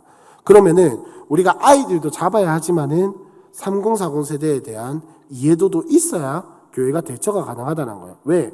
지금 이 3040 세대의 자녀들은 엄마 아빠들이 애가 좋다 하면 무조건 따라오게 돼 있어요. 하지만 그 반대급부도 생각을 해야 한다는 겁니다. 애가 아무리 좋아도 엄마 아빠가 아니다라고 하면은 얼마든지 떠난다라는 거예요. 얼마든지 떠난다라는 거예요. 그거를 우리가 꼭 기억을 해야 할 것 같습니다. 그래서 3040 세대를 주목해야 하는 이유가 무엇이냐? 3040 세대가 교회에서 자리를 잡아야 다음 세대가 있다라는 거예요. 물론 그게 아닐 수 있겠죠. 하나님이 역사하시면 아닐 수 있겠지만은 지금 현 상황을 놓고 보자면 그렇다라는 거예요. 현 상황을 놓고 보자면. 그런데 3040 세대를 왜 주목을 해야 하냐? 코로나에 지나오면서 이 3040 세대가 제일 많이 이탈을 했거든요. 여러분 3040 세대가 어떤 세대냐면은 디지털에 그렇게 뛰어나진 않지만 디지털에 익숙해져 있는 시대예요. 제가 제일 통탄스러운 게 뭐냐면 막 초등학생 애들, 중학생 애들, 고등학생 애들 보고 핸드폰 하지마 이러면서 어른들이 제일 많이 봐요. 죄송하지만 지금 여기 앉아 계신 분들을 뭐라 하는 게 아니고 여러분 뭐 밖에 길거리 돌아다니거나 지하철 타거나 버스 타거나 한번 해보세요. 애들끼리 모여 있으면은 핸드폰을 보는 애들도 있지만 아닌 애들도 있어요. 근데 어른들은 거의 대부분이 유튜브. 이어폰을 안 끼신 분들은 소리 되게 크게 해서 유튜브.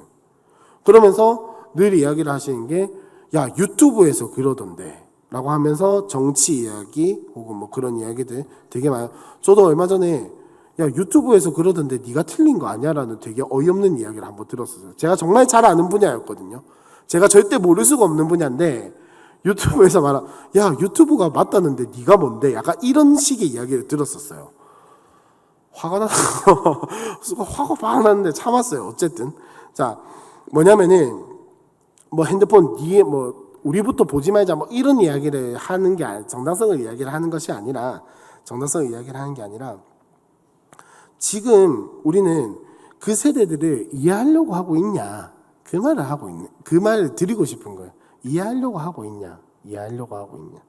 그래서 이 3040 세대를 주목해야 하는 이유는 바로 이 아이들에게 그리고 다음 세대를 살리기 위해 준비하기 위해서는 우리 3040 세대의 부모님들 잡아야 한다는 겁니다. 그들 이해를 할 줄 알아야 한다는 거죠. 그리고 이 이야기를 하려고 3040 세대가 디지털에 그렇게 잘하지는 않지만 익숙한 세대라고 말씀드렸잖아요. 코로나에 지나오면서 왜 많이 이탈했을까요?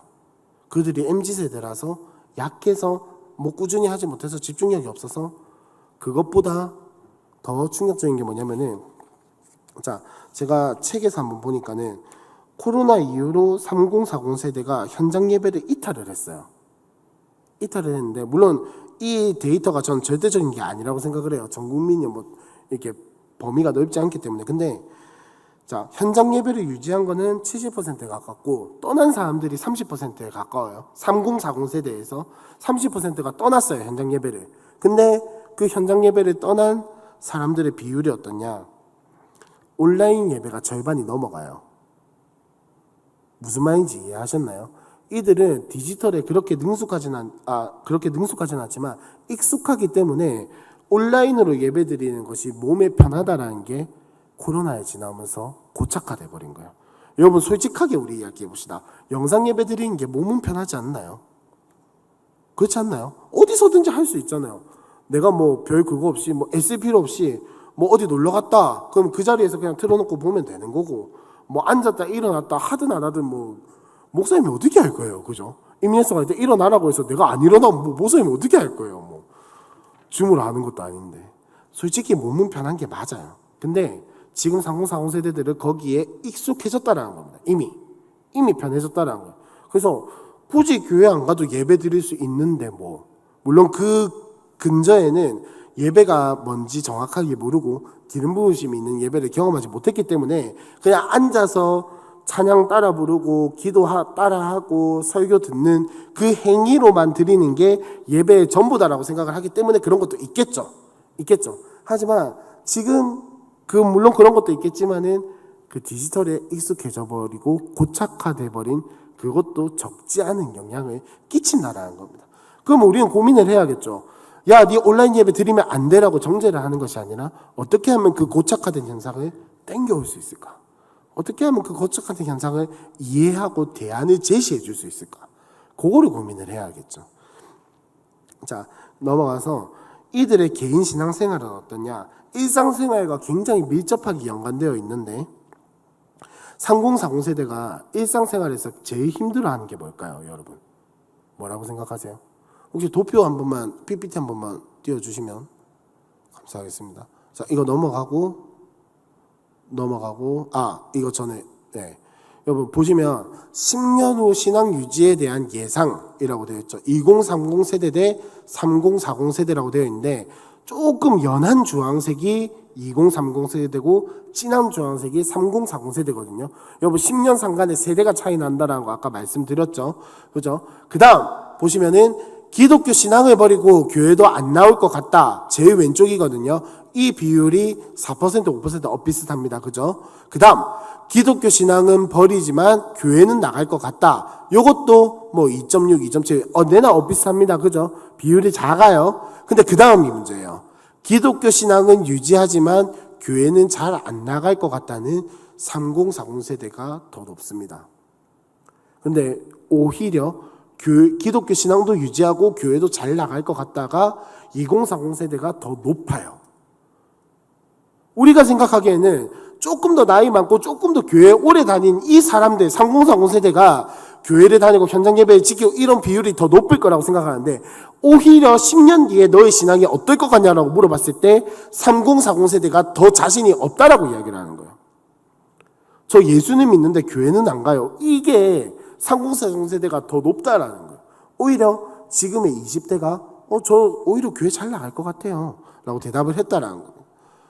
다음 넘어가서 자, 이들의 이런 신앙의 배경에는 무엇이 주요한가? 3040 세대는 물론 모든 사람이 그렇지만 신앙과 일상생활에 이게 경계가 굉장히 모호합니다. 무슨 말이냐면은 일치가 되었다는 말이 아니에요. 모호하다라는 거예요. 그래서 내 삶이 힘들면 자연스럽게 교회를 안 나가기 시작하는 거예요. 우리가 생각하기에는 일상생활이 힘들면 하나님께 더 매달려야지, 더 교회에 붙어 있어야지라고 생각을 하는데 이들은 아니라는 거예요. 내 일상이 힘들면 그냥 다 나와버리는 거예요. 자, 근데 이 일상에서 스트레스를 주는 문제가 무엇이 있냐? 저도 잘 안 보이는데 읽어드릴게요. 제일 왼쪽 거 비율 뭐냐면은 가사노동 및 육아로 몸과 마음이 지친다. 이게 52.7%입니다. 이게 비율이 좀 뭔가 이상할 수도 있는데 감사합니다. 이게 1순위, 2순위를 합쳐서 비율을 매긴 거예요. 그러니까 전체 응답자 중에 절반은 1, 2위 정도가 왔다 갔다 하는 게 가사노동 및 육아라는 거예요. 그 다음 37.6%가 뭐냐면은 부모님과 집안원으로부터 결혼 문제. 그 다음 좀 더 옆으로 옮겨갈까요? 자, 그 다음에 비율로 치면 2등이죠. 70%가 뭐냐면은 직장 및 사회생활. 직장 다니는 게 너무 힘들다는 거예요. 그러니까 이게 신앙으로 돌파를 하려고 하는 게 아니라 이것 때문에 신앙을 포기하는 거예요. 지금 시대가 그렇다라는 거예요. 여러분 정죄하고 잘못했다 이런 이야기를 하면 안 돼요. 지금은 그런 힘이 없는 사람들이에요. 그 다음 마지막으로 1등 취업 문제. 여러분 제가 그걸 찾아봤었어야 했는데 어디서 봤는지 기억이 안 나가지고 여러분 지금 취업률이 몇 %나 될 것 같으세요? 취업률. 여러분 지금 직업 구하기가 굉장히 힘들다는 거 잘 알고 계실 거예요. 얼마나 힘드냐면 지금 여러분 정규직은 안 뽑습니다. 다 계약직이에요. 여러분 계약직의 단점이 뭘까요? 퇴직금이 보장이 안 돼요. 퇴직금이 보장이 안 되고 승진도 보장이 안 돼요. 그러니까 뭐냐면은 1년마다 계약을 갱신함으로 말미암아 우리가 나중에 목돈 모아가지고 이렇게 하니 많이 이런 시대는 이제 아니라는 거예요.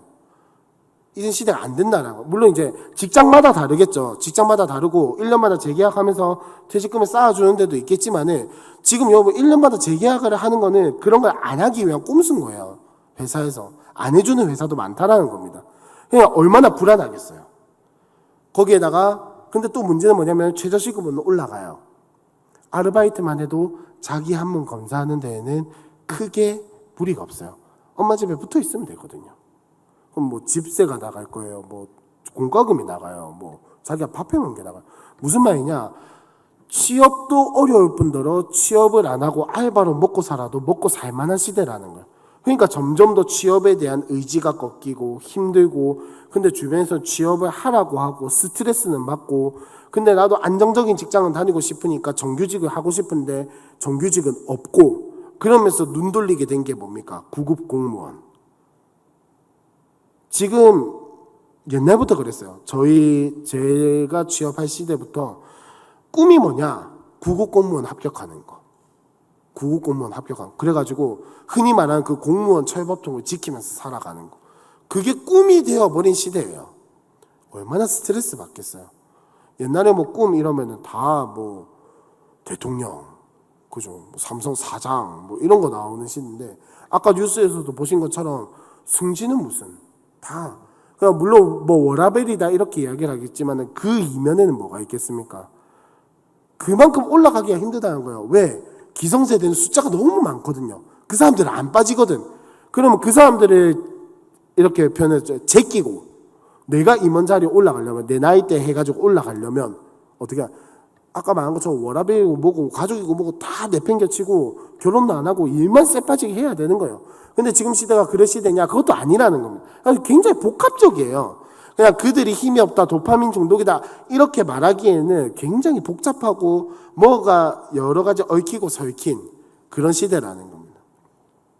자, 그 다음 넘어가서요.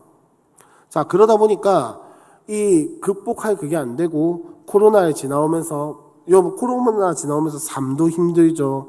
뭐 할 수 있는 건 없죠. 영상 예배는 고착화되었죠. 이탈하는 현황이 굉장히 많아졌다라는 겁니다. 자, 지금 보시면 자, 전체가 이 예배만 드리고 간다가 비율이 굉장히 많아졌는데 3040 세대는 60%가 넘어가고 있어요. 넘어가면서 예배를 드리고 그냥 가는 숫자가 점점 늘어나고 심지어는 예배만 드리고 가는 것뿐만 아니라 아까 봤던 것처럼 온라인 예배를 드리면서 나오지 않는 이게 굉장히 많아진다는 거 넘겨주시고 네.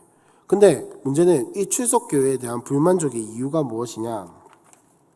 자, 이것도 잘 안 보여서 죄송해요. 제일 왼쪽에 제일 비율 높은 게 뭐냐면은 시대의 흐름을 쫓아가지 못하는 고리타분함. 여러분 이게 무엇을 이야기를 하는 걸까요? 시대의 흐름을 쫓아가지 못하는 고리타분함. 혹시 여러분 제가 이번에 교사 강습회를 가니까 월요일날 월화수 오늘도 하거든요. 그래서 초등부 선생님들은 거기 가 계신데 월요일날 예라모십이라는 팀이 왔어요.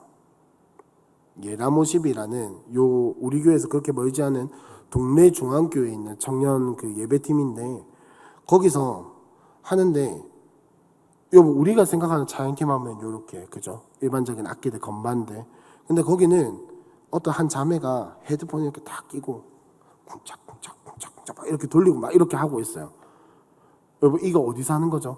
저기 옛날에 저기 나이트클럽 이런 데서 이제 그런 게 들어오기 시작한 거예요. 근데 문제는 참 재밌는 게 뭐였냐면 찬송가를 편곡을 해서 막 찬양을 하는데 거기에 중간에 간주로 뭐가 들어가냐면 전국 노래자랑 아시죠? 빰빠빠빠빠빰 이게 중간에 섞여 들어가요. 다른 어떤 게임에 있는 BGM들이 섞여 들어가요. 그러니까 시대가 점점 바뀌고 있다. 우리가 생각하는 일반적인 찬양 뭐 이런 거. 그러니까 이 3040 세대에게는 그런 것들이 어느 정도 수용이 되는 시기인 거예요. 근데 교회 리더들은 대부분 50대, 60대가 있으니까 옛날에 고신에서 드럼을 치지 못했던 것처럼 그런 것들이 고리타분하다고 3040 세대는 그런 것들에 대해서 굉장히 고리타분하다고 느끼고 이것을 어느 정도로 느끼냐면은 이 교회는 우리를 배려하지 않는구나 까지 느끼게 되는 거예요. 그 다음 교회 지도자들의 권위주의적인 태도. 그러니까 쉽게 말하면 이런 겁니다. 우리 지난번에 에어컨 청소했잖아요. 그죠? 에어컨 청소할 때 무조건 놔라. 이게 안 먹혀 들어가는 시대랑 무조건 놔야 한다. 야, 어디 네 놀러 가는 것보다 교회에서 에어컨 청소하는 게 더 중요하지. 이런 게 점점 안 먹혀 들어가는 시대라는 거예요. 왜? 아니 난 미리 약속을 잡아놨고 교회에서 이렇게 막 뭐랄까 권위주의적이고 흔히 말하는 꼰대짓을 하니까 교회 다니기 싫어. 내가 왜 그렇게 해야 돼? 내가 왜 그렇게까지 교회 헌신이 아니에요. 희생을 해야 돼. 라고 생각을 하게 되는. 그 다음, 교회 지도자들의 언행 불일치의 삶. 요거는 뭐 전통적인 문제죠. 그죠? 그 다음으로 넘어가면 3040 세대에 관심이 없음이라고 되어 있긴 한데 저게 무슨 말이냐면은 이런 겁니다. 여러분, 우리 교회는 너무 잘 되어 있기 때문에 익숙해서 잘 모르는데 여러분 지금 3040 세대가 애지간한 교회 가면은 애기를 데리고요 앉아 있을 데가 없어요.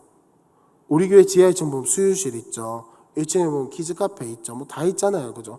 아기를 맡겨놓고 내 할 일 해도 될 정도로 잘 돼 있어요. 근데 요즘은 최근에 지어진 건물이나 이런 게 아닌 이상이야. 애지간하면 아기를 데리고 앉아있을 공간이 없어요.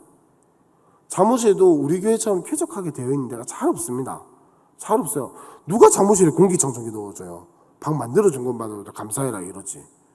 그러니까 이런 것들이 굉장히 당연하게 퍼져 있다는. 그 다음 교인 간의 사랑이 없는 형식적인 관계. 뭐냐? 주일 나와가지고 안녕하세요 집사님. 끝. 우리 교회는 셀이니까 셀 모임이 있으니까 괜찮은데 사랑이 없다는 거예요. 상고상고 세대는 거기서 사랑을 못 느낀다는 거예요. 예를 들면 이런 걸 겁니다.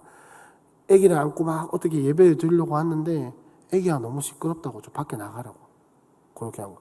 여러분 진짜 안타까운 게 뭐냐면은 요즘 조금 큰 교회들이나 이런 데 가보면은 잠옷실이 어떻게 되어 있는지 아세요? 잠옷실이 있기는 있는데 어떤 교회도 있냐면 잠옷실도 있는데 아기가 너무 시끄럽게 우는 사람들은 밖에 그냥 아예 예를 들면 우리 교회로 지하 1층 로비에다가 의자 갖다 놓고 TV 딱 설치해 놓고 여기서 예배 드리라고 해요. 거기서 사랑이 없다라고 느끼는 거예요. 거기서 우리를 배려하지 않는구나. 우리에게 관심이 없구나라고 느끼는 거예요. 어떻게든 우리가 예배 드릴 수 있도록 도와줘야지 이런 느낌이라기보다는 우리가 불편해서 내쫓는구나. 우리가 불편해서 나가라고 하는구나. 이런 이미지를 준다라는 거예요, 교회가. 그냥 뭐 마지막으로 다양성을 인정하지 않는 것, 저것도 뭐 내나 같은 맥락이겠죠. 그냥 점점 한국 교회가 3040 세대에 관심이 없다라고 느끼게끔 만든다는 거예요. 있든 실제로 있고 없고가 중요한 게 아니라 그들이 이미 그렇게 느낀다라는 겁니다. 그 다음 넘어가서 자 그러면서 출석교회의 불만족 이유 또 한 가지가 더 있어요. 이건 뭐냐면은 자녀와의 관계에서 이제 문제인데 자, 첫 번째 제일 비율이 높은 게 뭐냐면은 자녀와 함께하는 신앙 프로그램이 교회에 없다라는 겁니다. 이게 제일 불만족스러운 이유래요. 자녀와 관련한 문제에 있어서. 그 다음 부모 역할 교육이 없다라는 거예요. 왜냐? 이 3040 세대의 중요한 특징이 뭐냐면은 자녀는 양육하고 싶은데 인성으로나 뭐 이제 뭐랄까요? 인성으로나 그 학교 교육 뭐 이제 공부 이런 걸로는 너무나도 잘 시킬 자신이 있다는 거예요. 왜냐? 너무 잘 되어 있거든요. 이미 학원이라든지 이런 것들이 너무 잘 되어 있고 프로그램 이런 게 너무 잘 되어 있기 때문에 이런 거는 안 해도 이미 엄마들끼리 공유를 하면은 잘 뭐 TV만 봐도 금쪽 같은 내 새끼 뭐 이런 거 많이 나오잖아요. 그러면서 많이 배우잖아요. 근데 신앙은 그렇지 못하다라는 거예요. 부모 역할 교육인데 신앙인으로서의 부모 역할 교육을 교회에서 안 해준다라는 거예요. 우리 교회는 잘 하고 있잖아요. 그죠? 그 다음 넘어가서 자녀와의 대화법. 이런 거는 뭐 지금 세대가 고민하는 너무나도 당연한 문제인 것 같습니다. 그 다음 넘어가면은 부부 관계 및 대화법. 그 다음 넘어가면 가정 예배 드리는 법. 그 다음 넘어가면 자녀 역할 교육. 마지막으로 가정으로 정기 배송되는 자료와 활동 키트 등등. 자, 여러분 이 대답들의 주요한 결이 뭡니까? 자녀에게 신앙 교육은 하고 싶은데 어떻게 해야 할지를 모르겠다라는 거예요. 우리 가정은 그래 내가 교회를 다니고 신앙이 뭐 실제로 있는지 없는지 뭐 그거는 일단 모르겠고 내가 교회를 다니고 예수를 믿는다라고 고백을 하기 때문에 우리 교회를 어떻게든 우리 가정을 어떻게든 기독교스럽게 해보고 싶은데 교회에서 어떻게 해야 하는지 안 가르쳐 주니까 나는 이 교회 못 다니겠다라고. 그러니까 점점 큰 교회로 몰리게 되는 거예요, 여러분. 그래서 점점 작은 교회가 없어지고 큰 교회로 몰리게 되는 이유가 3040 세대가 빠져나가고 그 밑에 자녀들이 빠져나가면서 다음 세대가 없고 교회가 고령화가 되고 큰 교회는 자꾸 몰리는 이유가 저런 것들에 대한 대안이 있기 때문에. 함께하는 교회를 여러분 자랑스러워 하셔야 하는 이유 중에 하나가 뭐냐면 저 불만족스러운 이유들에 대한 대안이 있다라는 겁니다. 우리는 대안이 있어요. 그렇기 때문에 여러분 고민을 해야 하고 중요한 것은 우리가 저들에 대한 나의 자세, 나의 태도, 나의 고민이 있냐 없냐라는 거. 함께하는 교회는 준비가 되어 있다라는 거. 자, 그래서 뭐 이거 어쩌다 보니까는 큰이 이번에 한 번에 뭉뚱그려서 이야기를 했는데 마지막으로 시간이 많이 갔기 때문에 마지막으로 한국교회 3040 세대 키워드가 뭐냐? 첫 번째 플로팅입니다. 플로팅이 뭐냐면은 둥둥 떠다니는 걸 이야기를 해요. 지금은 물론 이거는 3040 세대의 특징만은 아닌 것 같아요. 전 세대가 지금 다 그런데 내 마음에 드는 교회를 찾아 떠돌아다니는 거예요. 여러분 아까 특징에서도 보셨죠? 3040 세대, MZ 세대는 자기가 좋으면 죽도록 충성합니다. 아까 뭐 회사 이야기 보셨다마는 이 회사가 나를 개발시켜 줄 수 있을 것 같고 이 회사가 나에게 도움이 된다, 나에게 이득이 된다, 돈 문제 말고 내 커리어, 내 인생에 도움이 된다고 생각하면 죽도록 충성하는 게 MZ세대고 3040 세대예요. 그런데 그렇지 못하면 미련 없이 가차없이 떠나는 게 지금 시대입니다. 교회도 마찬가지입니다. 3040 세대에게 뭔가 만족할 만한 것을 주고 제공해 줄 수 있는 것이 있다면 3040 세대는 거기에 바로 정착하게 되어 있어요. 하지만 그렇지 못하기 때문에 떠돌아다니는 겁니다. 내 구미에 맞는 교회가 있냐 없냐. 물론 그것이 옳지 않다라는 거 저도 잘 알고 있고 마냥 이해해 줄 수 있는 것만이 아니라는 거 우리가 너무나도 잘 알고 있지만 현 상황이 그렇다는 거예요. 현 상황이. 그러면 이들에게 뭐부터 해야겠습니까? 오게 만들어서 설명을 하는 게 낫습니까? 아니면 설명하고 오게 만들어야겠습니까? 당연히 전자가 좀 더 낫지 않겠습니까? 그래서 우리가 이런 것들을 준비를 해야 한다라는 거예요. 두 번째, 참여적, 수평적 교회입니다. 오늘 살펴보지 못했는데 여러분 3040 세대가 교회에서 바라는 것 중에 하나가 뭐냐면은 물론 우리 자녀에 대한 우리 가족에 대한 이런 대안도 필요하겠지만은 그들이 원하는 건 뭐냐면은 교회가 공정하지 못하다라는 거예요. 교회가 사회 참여를 못하고 있다라는 거예요. 그래서 그 자료는 못 들고 왔는데 지금 현 시대 사람들, 우리나라 사람들에게 기독교, 천주교, 불교에 대한 인식 조사를 해보면요, 기독교는 바닥이에요. 바닥. 여러분, 우리 기독교 다니는 사람들 맨날 억울해하는 거 있죠. 불교 뭐 파괴 뭐 이제 중들이 막 술 마시고 뭐 여자 문제 생기고 이런 거는 되게 아무렇지 않게 하고 교회에서 그러면은 왜 그렇게 쥐잡듯이 달려드냐고. 그런 불만을 막 우리도 막 하잖아요. 근데 교회에 대한 사회의 인식이 바닥이기 때문에 나 봐라 개독교다. 여보 불교 보고 개불교라고 하진 않잖아요, 그죠? 천주교 보고 개주교라고 안 하잖아요. 기독교만 개독교라고 해요. 왜? 인식이 바닥이기 때문에. 그 이면에는 뭐가 있겠습니까? 여러 가지 문제들이 있었겠지만 지금 현 시대가 교회를 보는 시선은 그렇게 곱지 않다라는 거예요. 곱지 않아요, 절대. 그렇기 때문에 3040 세대가 교회로 유입이 되면 요구하는 게 뭐냐? 교회에서 사회적 활동을 같이 하고 싶다라는 거예요. 나도 참여할 수 있는 뭔가. 그러니까 교회는 보통 보면 수직적, 교회가 점점 수직적인 문화가 되어가니까 그냥 요구를 하는 거야. 교회에 와라. 헌금해라. 헌금해라. 예배 드려라. 주일 성수해라. 모임에 와라. 근데 지금 이 3040 세대가 참여한다는 건 뭐냐면 내가 능동적으로 뭔가 할 수 있는 걸 말하는 거야. 뭐 예를 들면 열린 모임 같은 것들 이런 것들을 참여하는 것으로 여기기 때문에 그런 것들을 요구하고 있다라는 거. 그리고 더 나아가서 교회에서 사회적인 활동, 복지 활동, 봉사 활동 이런 것들을 요구를 하고 있는 게 지금 현 시대라는 겁니다. 그래서 수평적인 문화를 원해요. 여러분 꼰대라는 말 정말 오래전부터 유행했잖아요. 그죠? 꼰대 왜 그러겠습니까? 수직적인 문화를 거부하고 있는 거예요. 지시하고 명령하고 그냥 니는 시키는 대로 따라만 오면 돼. 이거를 제일 싫어하는 게 젊은 세대들입니다. 저 포함해서. 수평적인 문화라는 건 뭐냐면은 내가 이거 해보고 있는데 좋은데 니도 한번 참여해볼래? 요거예요. 내가 예배를 드려보니까 참 좋더라. 말로 굳이 표현을 하자면 내가 예배 드리는데 참 좋더라. 우리 교회 다녀보니까 참 좋더라. 너도 한 같이 이 은혜를 누려보자. 근데 옛날 방식으로 이야기를 하면 야 우리 교회 좋다. 한 와봐라. 이런 거예요. 그러니까 이런 어떤 문화를 우리가 잘 생각을 해야 한다는 거예요. 마지막으로 가족 종교화. 아까 말씀드렸던 가족 종교화예요. 이제는 가족이 다 같이 교회를 다닌단 말이에요. 그러면은 이들이 교회에서 원하는 것 중에 가장 큰 거 아까 말씀드렸던 내 자녀를 어떻게 신앙을 양육을 할 것인가.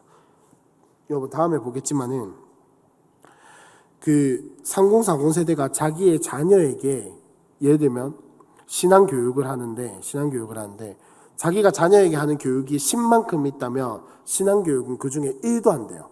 1밖에 안 돼요. 1에서 2, 많으면 2, 적으면 1. 근데 그 이유가 뭐냐라고 물어보니까 여러 가지 대답이 나왔는데 그 중에 비중 있는 대답만 말씀드리면 1등은 아니고 첫 번째로 생각이 나는 게 내가 신앙이 크게 없어서. 내가 신앙이 크게 없어서. 두 번째, 이게 제일 그거였어요. 어떻게 해야 할지 몰라. 하고는 싶은데 도대체 뭘 가르쳐야 하는지도 모르고 어떤 방법을 가져야 하는지도 모르고 뭘 어떻게 해야 하는지를 몰라서 못 가르쳤다라고 이야기를 해요. 우리 입장에서는 너무 어떻게 보면 이해가 안 되는 거죠. 가정예배만 드려도 되는데 묵상만 시키면 되는데 근데 문제는 그것도 모른다라는 거예요. 우리 교회는 그나마 아는 거예요, 여러분. 우리 교회는 그나마 아는 거고 여기에 앉아 계신 3040 세대 분들은 그나마 알기 때문에 할 수 있는 거예요. 근데 이것조차 모르는 세대가 현 한국교회의 주소라는 겁니다. 여러분, 그러면 우리 주위에는 그런 사람들이 없을까요? 우리 주변에 이런 문제 때문에 교회를 이탈한 사람들이 없을까요? 우리 주변에 이런 문제 때문에 다니던 교회를 나온 사람들이 없을까요? 온라인 예배 드리는 사람들이 없을까요? 갈구하는 사람들이 없을까요? 있다라는 겁니다. 그러면 일단 교회로 데리고 오고 말고는 일단 차치하고 우리는 그들에게 대안을 제시해 줄 수 있다라는 거예요. 그래서 이 3040 세대의 키워드는 이 세 가지로 요약을 할 수 있을 것 같습니다. 그래서 여러분 마지막으로 이거를 살펴보는 이유가 뭘까요? 뭐 전도하기 위해서? 물론 그런 이유도 있겠죠.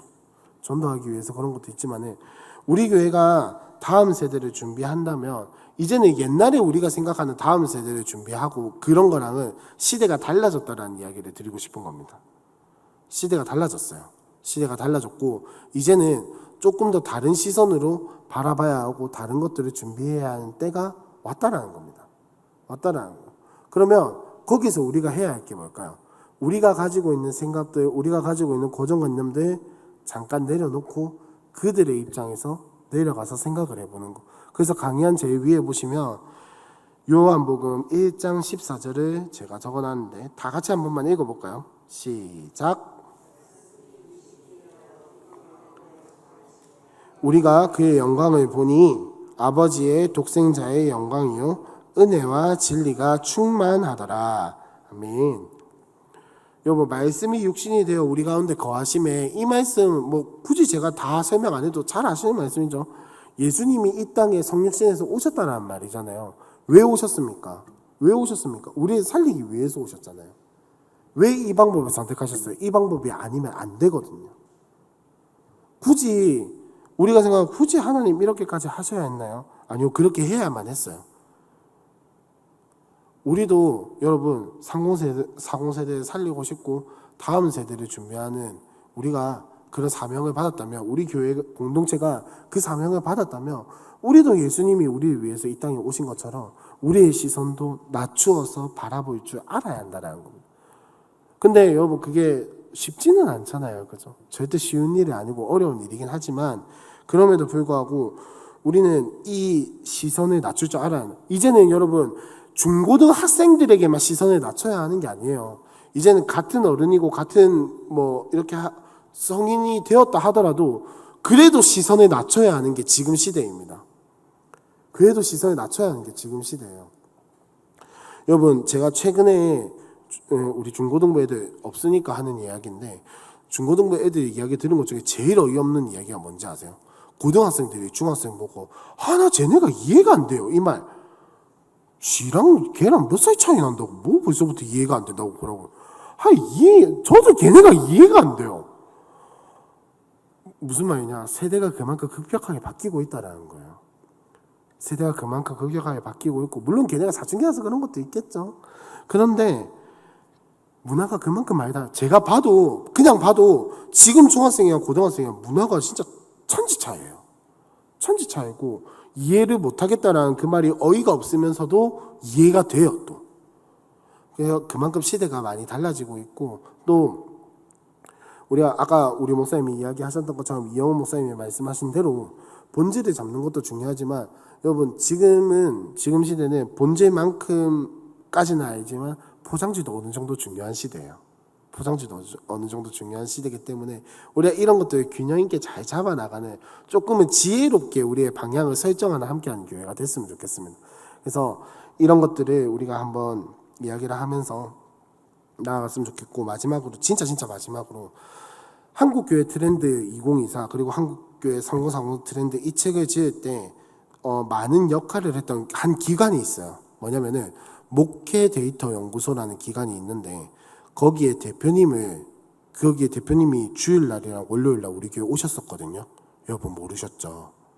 목회 데이터 연구소라고 거기에 대표 알고 보니까 저는 목사님이라고 이야기했는데 집사님이시더라고요. 저 집사입니다 이러더라고요. 아 예 집사님이. 하여튼 그 집사님을 제가 영광스럽게도 주일날 모시게 되는 특권을 누렸어요. 주일날 모시게 되는 특권. 오면서 김해공항에서 넘어오면서 1시간 남짓 이렇게 이야기를 했는데 너무 감사한 시간이었고 거기에서 들었던 이야기를 꼭 나누고 싶어서 뭐냐면은 여러분 지금 한국교회 평균입니다. 평균적으로 봤을 때 전체 교인 수 대비 교회 학교 학생 수가 몇 퍼센트 비율이 돼야 일반적인 걸까요? 여러분 한 몇 퍼센트 정도 될 것 같아요? 10%. 5에서 10%가 일반적인 비율이라고 합니다. 아니 5에서 10%가 어느 정도 잘 하고 있는 수준이래요. 평균적으로 봤을 때는 5% 내외라는 소리입니다. 근데 여러분 우리 교회는 교회 학교 애들을 다 합치면 저희 교회가 한 1000명 정도 되거든요. 다 합치면 싹 다 합쳐서 애들까지 300명이 넘어요. 30%. 거기에 뭐 이렇게 비율 안 하고 그냥 어른들 비율 대 애들 비율만 해도 5% 밑에 비율의 기간이 하나도 없어요. 다 10%에서 왔다 갔다 하는. 그러니까 우리 교회는 그만큼 희망적인 교회라는 겁니다. 거기에 더불어서 여러분 지금 세례를 주는 숫자 있잖아요. 세례를 주는 숫자. 그러니까 전도를 해온 숫자와 세례를 주는 숫자의 비율을 봤을 때 몇 퍼센트쯤이 평균이라고 생각하세요? 전도해야 가지고 세례를 주는 그 숫자, 그 비율 몇 퍼센트가 지금 현실의 평균일까요?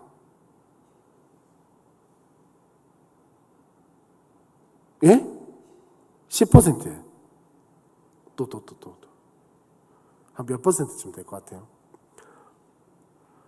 저 진짜 충격받았어요. 1%. 전도해온 100명을 전도해오면 1명만 세례를 준대요. 여러분 무슨 말입니까? 전도를 해도 평균이에요. 평균. 모든 교회가 다 그렇다는 거 아닙니다. 평균적으로 봤을 때 여러분 100명을 전도해도 1명 세례 줄까 말까라는 겁니다. 지금 한국교회 평균이.